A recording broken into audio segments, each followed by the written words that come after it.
This essay was published in 2020, the first year of the COVID pandemic. There is an unfortunate narrative dispute taking place between those who listen to the scientific consensus on social isolation and those who defend obscurantism and necropolitics. This dispute can only occur now because there is a significant amount of human beings who have embraced scientific obscurantism and the most reactionary political and social thinking. If they aren't crazy in the medical sense, they definitely act as if they were by putting their own lives and the lives of their loved ones at risk. There is also the case that some of them have enough resources to isolate themselves and their families, but they preach an end to isolation for others, especially the poor. These people, in addition to being obscurantists, are also immoral. But something caught my attention in the midst of this surprising and insane battle: the glorification and romanticizing of work, especially when the obscurantists accuse those who favor social isolation of not wanting or not enjoying work. This would be a sin somehow. With the coronavirus pandemic, we are now able to observe even more clearly that the system needs to constantly exploit labor in order to survive. We see it all over the world. Because of social isolation, the poorest and least qualified are being fired by their bosses. Many of those who belong to the aristocracy of the proletariat, professionals such as engineers, had their salaries cut. In order to stay where they are, the owners of large means of production need billions of human beings toiling under their command. There are exceptions, of course. A few billionaires and multimillionaires support benefits for workers during this crisis, as they don't want to give the impression that they are slave owners at the worst possible time. It is well known that certain political movements have always had the habit of accusing the poor who receive welfare of being averse to work. This is a form of class prejudice considered acceptable within these movements. In Brazil, we had the unfortunate opportunity to see something similar after the creation of Bolsa Família, or Family Grant in English, and other assistance programs for low-income people. Over the years, the criticisms against the programs that benefit the poorest have grown in number and tone, to the point that we can state without a doubt that they helped to fuel the ultra-conservative and irrationalist movement we see today in the country. If being poor was once frowned upon, now there is a real and explicit hatred towards the poor in the country. The protest caravans promoted by conservative and neoliberal political movements in Brazil in the last few weeks are good examples that these political trends do not accept that people need to stop working even when they are at risk of becoming infected with a dangerous disease. The protests had the clear goal of embarrassing workers to return to their jobs. That is, when the situation becomes extremely unsafe, these movements do not defend the right of individuals to stop producing surplus value for the owners of the means of production. It is important to observe the discourse used by these movements and also to see how work came to be thought of in the modern and contemporary worlds. The idea that work is something noble, an activity where we find ourselves as human beings, is not exactly new, but the way in which the nobility of work is emphasized is recent in human history. despite somewhat disagreeing with the majority view that the ancient Greeks saw manual labor only negatively. Werner Jaeger writes the following in his classic book, Paideia, quote, "Work and suffering must have come into the world at some time, but they cannot be part of God's original perfect scheme of things. They were introduced," says Hesiod, speaking as a moralist, "by the disastrous action of Prometheus in stealing the divine fire. To punish that deed, Zeus created the first woman, the crafty Pandora, mother of all womankind. Out of Pandora's box came the demons of sickness and old age, with 10,000 other evils, who now inhabit all the earth and all the sea." Unquote. Therefore, for the Greeks, work had a sinister origin. It was a curse, one of the many sufferings mankind was sentenced to. Even though Jaeger argues that work wasn't only seen in a negative light by the ancient Greeks, he agrees that Greek society saw the mythical origins of work as being punitive. There was no work in the mythical Golden Age, and if there was something similar to work, it wasn't as arduous as man's labor during the Iron Age, which were the times the ancient Greeks believed they belonged to. With the arrival of Greek philosophy, this negative view of work started to be rationalized, as we will see now. Plato writes that crafting and manual work are considered low, since toil would imply a natural weakness of the superior element, that is, a weakness of intellect. In The Statesman, Plato writes that the architect is superior and commands the manual worker because he has theoretical knowledge and thus is closer to pure knowledge than the man who only obeys commands and uses his hand. While in the contemporary world, both the architect and the manual laborer are seen as workers, this was not the case in ancient Greece. And in Plato's scheme, the philosopher was above the architect and any other knowledgeable person who uses the intellect for practical reasons, since the philosopher seeks to contemplate the truth in a pure and disinterested way. After Plato, Aristotle would also argue for the inferiority of manual labor compared to intellectual activity, which was considered to be a type of leisure. The intellectual seeks to understand the world without the intention to modify it or derive any material benefit from it.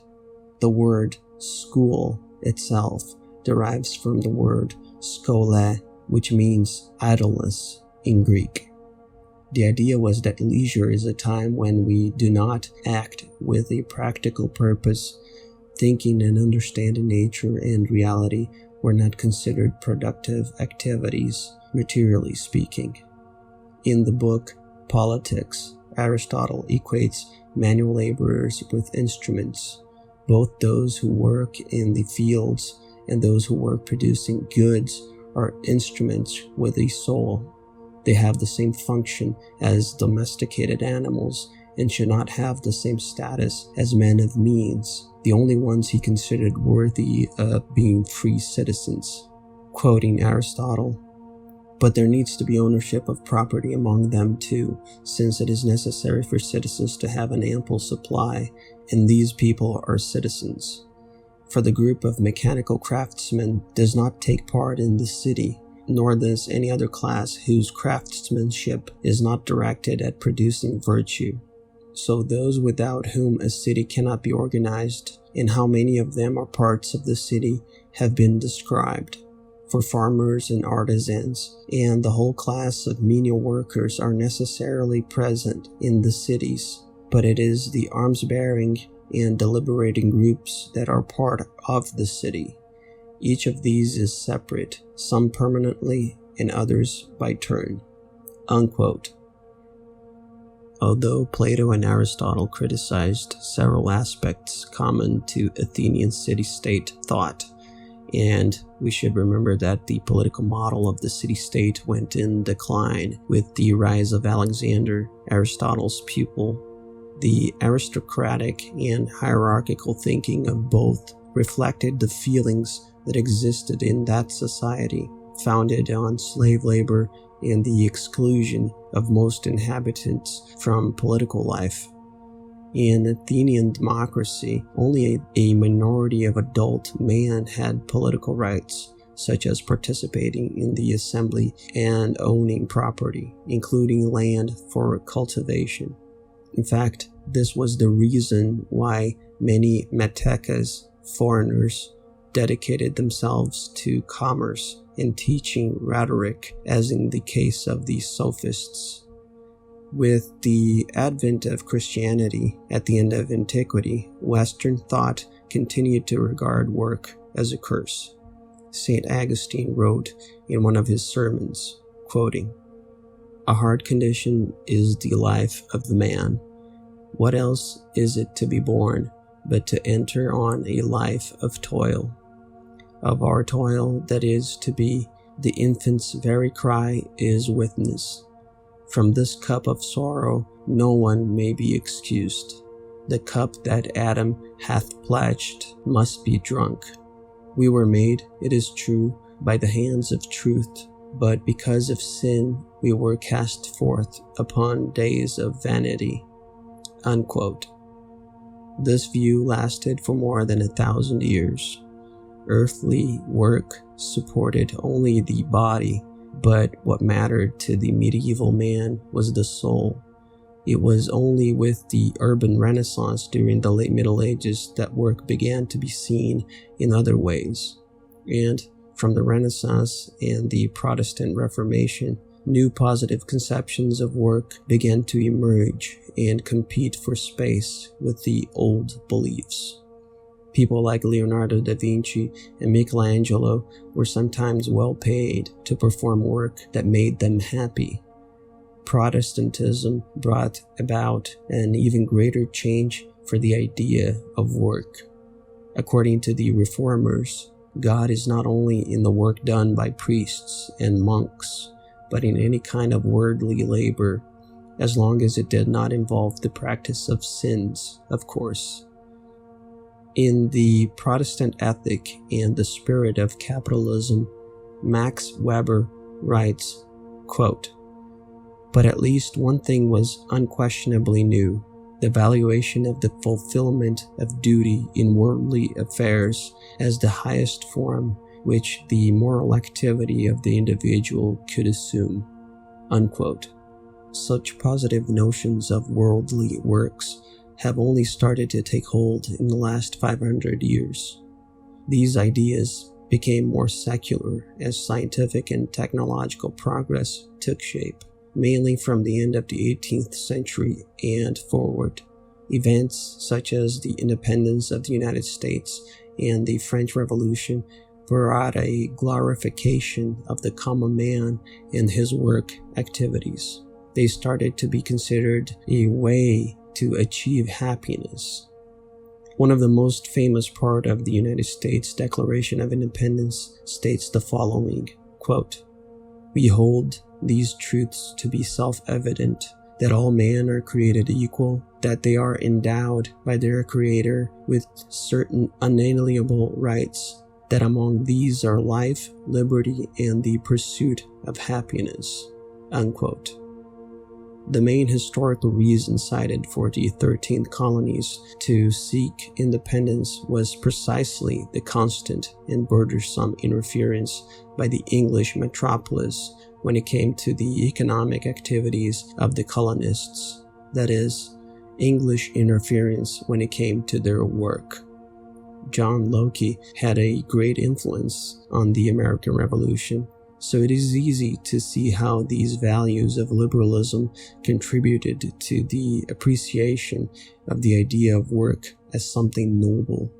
For Locke, God gave the world to man equally, and the way we have to acquire individual ownership of something is through work. This thesis, of course, was later criticized by many authors, including neoliberal thinkers and authors belonging to other traditions, such as Marxism. The important thing here is to show that the idea of work as a positive activity that ennobles man started to be included in philosophical thinking and also in popular thought. From the perspective of political movements that defend the private ownership of the means of production, such as conservatism and neoliberalism, work was something we should perform for those who are our superiors in society. That is, if we are not fortunate enough to have inherited or conquered the ownership of some means of production, then we must gladly sell our labor to some capitalist. But from the perspective of other political currents, this type of society was just a historical step to be overcome in the course of radical social changes. For example, according to Marx, capitalism was a necessary historical stage that needed to be overthrown. Within a capitalist framework, work is not capable of making man feel accomplished, something that would become possible when humanity achieved socialism. This way of thinking led movements in defense of the proletariat to also idealize or even romanticize work. Not the work done under the yoke of capitalists, of course, but the work that humans would perform in the future when humanity became free from class struggle and workers became the collective owners of the means of production. This short genealogy is not exhaustive, of course. The concept of work has more complex nuances than this simplification. However, as an overview, we can say that this story is not incorrect, even though it lacks detail. I could have dealt more with how and when intellectual activities came to be considered work, or explained the Latin origin of the word work itself, which has to do with an instrument of torture. Although I did not delve deeper in the historical details, we can see how the idea of work has changed over the past 2,500 years. For most of that time, it was seen as a kind of divine punishment.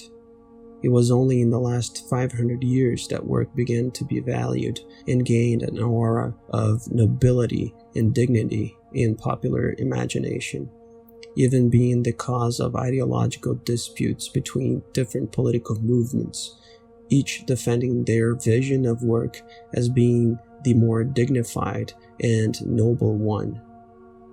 However, I'll finish this essay with a touch of negative or pessimistic thinking, as usual. Cioran was a philosopher and author who constantly remembered the way the ancients thought about life and also about work. His writings can be considered a denial of the optimistic and romanticized notions of progress and history. While Kant, Hegel, Marx, and even Nietzsche saw the future as a time of achievement for humanity, a time when we'd have the opportunity to achieve something better, regardless of how each of them interpreted such improvement. Cioran saw the future the same way he saw the past and the present. Man will work, die, and suffer for nothing until the day these species become extinct.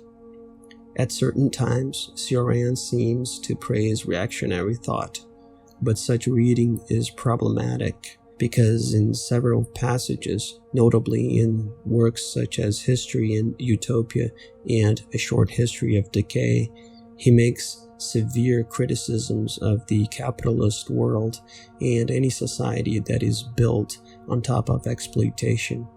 The problem, according to him, is that they all end up being that way, even those we hope to be different. In A Short History of Decay, Cioran goes so far as to state that he doesn't understand how people have not yet completely destroyed our society, and it is clear that he writes about the unequal society based on exploitation, where most work to enrich a few while many die of hunger. This author borrows the mythical vocabulary of ancient civilizations, both Western and Eastern, to explain the human situation in a similar, analogous way. Schopenhauer does the same in his writings, although his philosophy has a different basis than that of Cioran's. The appreciation for the idea that we were cursed is present in both philosophers. However, they don't believe in a curse. The use of mythologies is only analogous for them. It is as if the world were a prison created by the gods to punish us for some original transgression. In the beginning of time, there was a universal imbalance that caused us to fall into the universe of matter.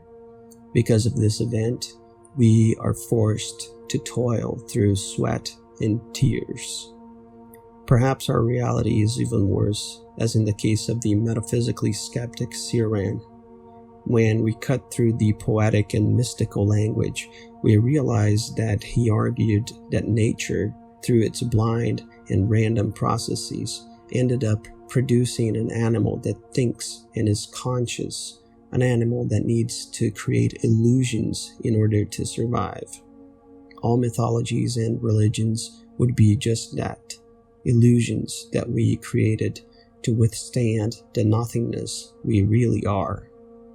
At least for these pessimistic authors, the ancient and medieval idea of work as punishment was closer to reality.